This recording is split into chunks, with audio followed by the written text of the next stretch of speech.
जय बाबे दी। जय बाबे दी जय। आज चेतमानी चाले जो शुरू हुए हैं उसके बारे में बताइए। जो ये झंडा की प्रथा है, जब जिस समय पर बाबा जी यहाँ आए थे 7 अढ़ाई से मोर पे आए थे, मोर पे सवार होके, और यहाँ जब वास किया था तो वहाँ वो अकेले ही धूना लगा के पूजा करते थे। वो आए गोरखनाथ जी से बच के, गोरखनाथ ने बोला मुझे चेला बना लो, मैं चेला आपको अपना चेला बनाऊंगा। और बाबा जी ने बोला कि मेरा गुरु है, मुझे ये गुरु नहीं बनाना है। तो वो बड़े तंग कर रहे थे, वो सारी कहानी आपको पता है। तो वहां से आए बाबा जी, यहाँ गुफा में रहे, अकेले अपना धूना लगाते थे, सब कुछ करते थे। तो हमारे जो ये वंश चकमो गांव है, सारा बहुत बड़ा गांव है ये, इसके जो लोग थे, इनका ये जंगल था पशुओं चराने के लिए, गाँव को चराते थे, भी गायें पालते थे। तो वो आते थे गायें पालने, यहाँ गायें चराएंगे। तो ऐसा होता था भेड़ों बकरियों को कोई खा जाता था, कभी कोई खा जाता था, तो डरते थे, ऊपर नहीं आते थे, कभी नहीं आते थे ऊपर, और नीचे से गायें चराते थे और ले जाते थे पशुओं को। फिर क्या होता था कि ऊपर एक दिए की लो दिखती थी, दिए की। अब दिए की लो दिखती थी। हमारे एक बुजुर्ग थे बनारसी दास, पंडित बनारसी दास जी, जिनका नाम यहाँ लिखा भी हुआ है। तो पंडित बनारसी दास जी, उनको दिखी को दिए की लो, और जब दिए की लो दिखी तो दिए को बोलते हैं दियोट। और यहाँ कौन रहते थे गुफा में आके? सिद्ध। तो क्या नाम बन गया? दियोट सिद्ध। जयकारा बोल साचे दरबार की। तो बना दियोट सिद्ध नाम, ठीक है। तो उन्होंने जब दिया देखा तो दिया देख के बोला कि ये यहाँ कोई है। वो डर गए, क्योंकि यहाँ डरते थे, पशुओं को तो खा जाते। वो आए बाबा जी के पास, ऐसे देखा बाबा जी, अच्छा वो तो बाबा जी ध्यान में थे। तो उन्होंने वहां मत्था टेका अपना, ऐसे ही वो ऐसा होता था, हमारी गायें वगैरह दूध नहीं देती हैं जब, तो हम क्या करते हैं, बोलते जी करे ना कुछ टाला। तो बाबा जी ने बोला कि अगर दूध नहीं दे रही है, लो विभूति लो, विभूति जल में छिड़कना और गाँव पे छिड़क देना, गायें दूध देंगी।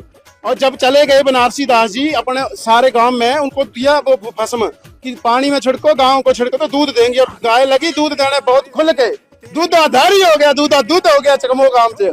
तो सारे क्या हुआ, वहां से धीरे धीरे लोग आने लगे बाबा जी के पास। अब बाबा जी के पास लग पड़ी आने संगतें। कौन लग पड़े आने? बाबे दे सेवक, बाबे दे भगत, सारे भगत। पर चकमो गांव वाले कौन है? भगत नहीं है, वो बाबे दे सेवक है।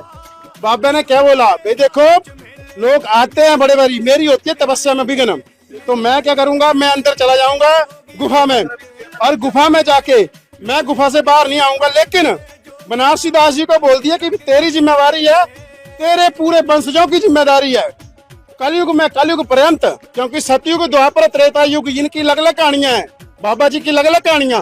लेकिन कलयुग में कहानी बाबा जी का बाल अवतार, योगी अवतार, 12 साल के बाबा जी गुफा में चले गए और बोला बनारसी दास जो कि आपने यहाँ धूना अखंड चलाना है। ये धूना जो अंदर चला हुआ है ना, ये अखंड चला हुआ है, इसमें आज भी ये सारे गांव के लोग ला के संविदा रखते हैं यहाँ पे, और सभी यहाँ धूना, वो अखंड धूना चलता है। और बोला कि अखंड धूने के साथ यहाँ कच्ची लस्सी, दूध इत्यादि से पूजा करनी है आपने, और लोग जो भी आएंगे अपनी मन्नतें मांगते हुए आएंगे, हर तरह का व्यक्ति यहाँ आएगा उनकी मुरादें पूरी करने के लिए।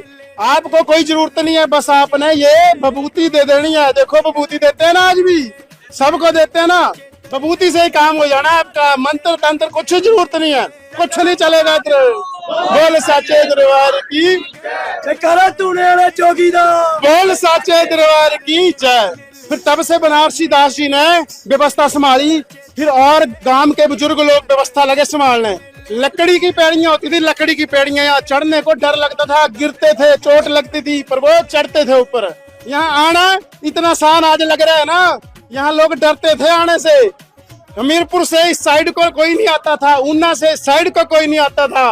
बाबा जी आए, लहरा लहरा हो गई, लहरा लहरा हो गई। फिर उसके बाद अब बनारसी दास जी भी तो बूढ़े थे, उनके वंशज सारे और उनके मित्र से जो भी गांव के थे, बूढ़े थे, उन्होंने अपने बच्चों को सिखाया, बोला ऐसे ये करना है। लेकिन ये ध्यान रखना, अभी तो 2-2, 4-4, 10-10 लोग आ रहे हैं, ऐसा जमाना आएगा यहाँ पूरा देश आएगा इकट्ठा, करोड़ों लोग आएंगे, तब आपसे व्यवस्था नहीं संभाली जानी। तो इस करके बनारसी दास जी ने बताया, बोला सारे घरों के बारी बारी अपना पूरी जिम्मेदारी से जाओ, सेवा भाव से जाओ, वहां जाके पूजा करो, धूने की सेवा करो, बाबा जी की सेवा करो, और सारी सेवा लगातार करनी, लेना कुछ नहीं। लेना कुछ नहीं सेवा भाव से। तो चकमो वाले भगत नहीं है, चकमो वाले सेवक हैं, बाबे दे सेवक है चकमो वाले।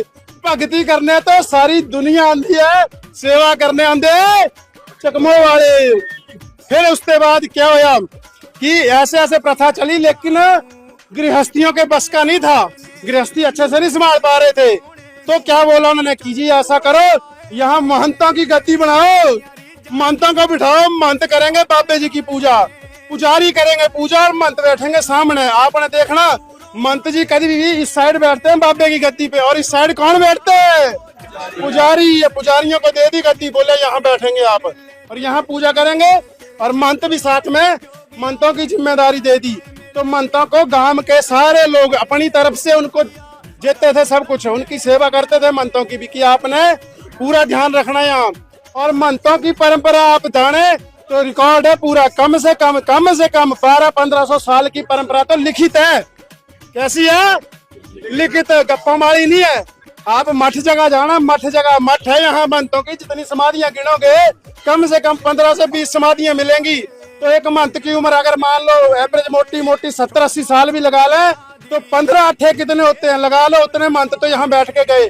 तो 80 साल से 100 साल की उम्र में भी अगर मंत्र रहे होंगे तो 15 मंत्रों गुणा कर लो, इतने साल की परंपरा मठ में स्थापित है, हर बंदे को प्रमाण है और लिखी हुई भी है वहां पे, यहाँ भी लिखी है महंत की गद्दी पे। ठीक है, अब महंत जी की व्यवस्था चल पड़ी, महंत जी ने ये व्यवस्था शुरू कर दी, और गांव वाले को सभी बोलते ना हिस्सेदार, हिस्सेदार किस चीज के हैं, सेवा करने के।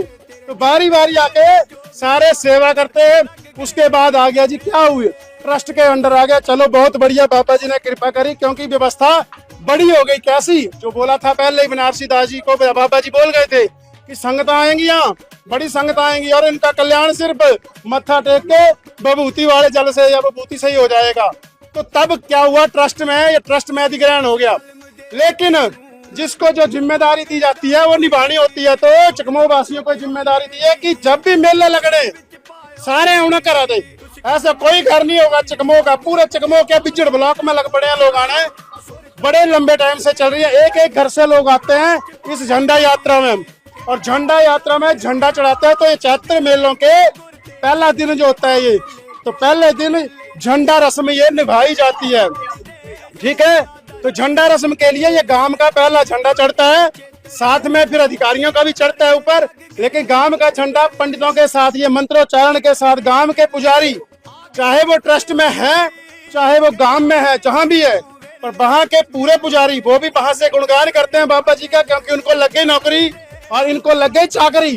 चाकरी मतलब बाबा जी की सेवा लगी है इनको, तो ये सारे अपनी सेवा से आके यहाँ मंत्र पाठ करते हैं। सारे ब्राह्मण पीले कुर्ते में दिख रहे होंगे, तो ये पूजा करके वहां से आए, कहाँ से, चकमो गांव से।